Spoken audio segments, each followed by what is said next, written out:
What's going on, guys? It's Dom. I'm here with Abel and Northeast Wrestling legend Ron Zombie. We're here at the Northeast Wrestling Show in Waterbury. My man had a match against Big Bacon Brad Hollister. So I still got Bacon's fingerprints on my eyeballs. Ron, it's a pleasure to be spending some time with you. Thank you for having me. Shake your hand right quick. Oh, you in the camera? All right. Thank you for having me. No problem. We seen you got in the game, what, 1995? By 97. I was trained by Killer Kowalski in Boston, Massachusetts. Okay. How was that? First day I walk in, I see these two guys about 260, 275 pounds doing moonsaults off the second rope. I said, what am I getting myself into? Then a week later, I see them on ECW as the Eliminators. I said, we still got to deal with them. They're on TV now. Yeah. And then it was, driving from New Haven, Connecticut every day to Boston, Massachusetts, 2 to 3 times a week. I was there when China was there. I was there when Prince Albert was there. So it was I'm glad I went through the training I went through. It's pure dedication right there. Yeah, there's a lot of people who trained by people that didn't do anything in the business. I was trained by a legend that produced legends. So you've been in the game for over 20 years now. Yep, and I feel every bit of it. Yeah?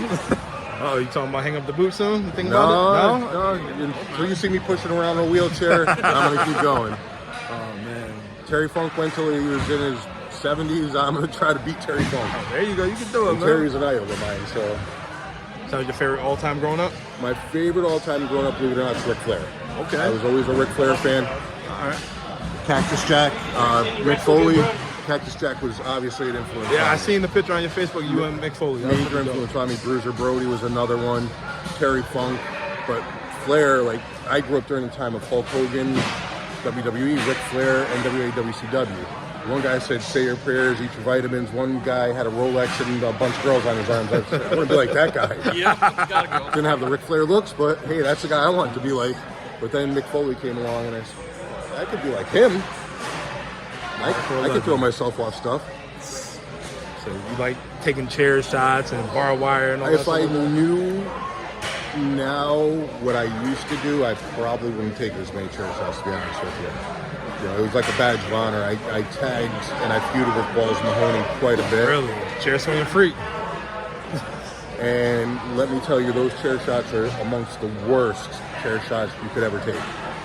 And he was, God bless Balls, I love him like a brother, but whenever he got that chair in his hand, I just cringed.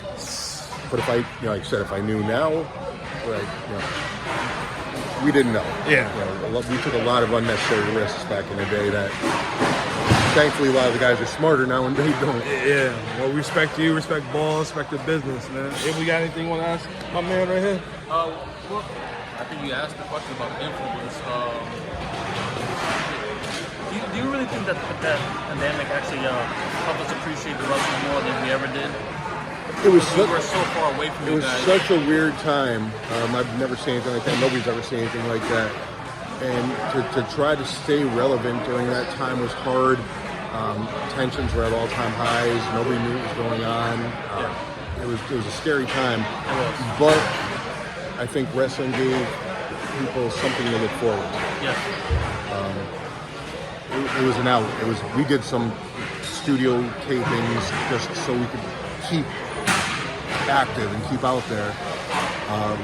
And I think it could have definitely gave more of appreciation because no other sports were doing anything. Yeah. So to get something live, to get something out there, I think it brought a great appreciation.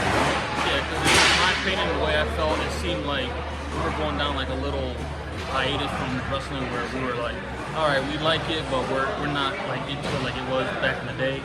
And then because we were so far away from you guys for so long, now it's like, all right, we want you back. This is what kept us going. You guys were the first guys out there, like it was just like 9/11. You guys were the first show out there.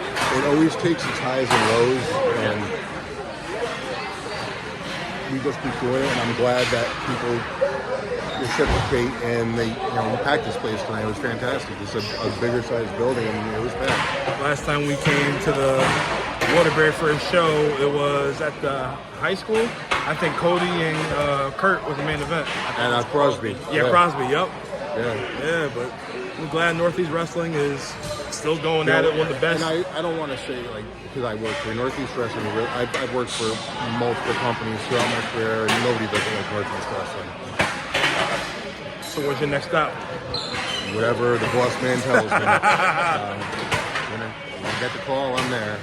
I just can't say no. I hear that. Well, you know, it's a Friday night. We want to hold you, but thank you for... I think there's a beer somewhere with my name on it. Yeah, we got you. Until then, guys, I am Dom. I'm here with Abel and the hardcore legend of Northeast Wrestling, Ron Zombie. Thank you very much for having me. Thank you. Appreciate you, bro.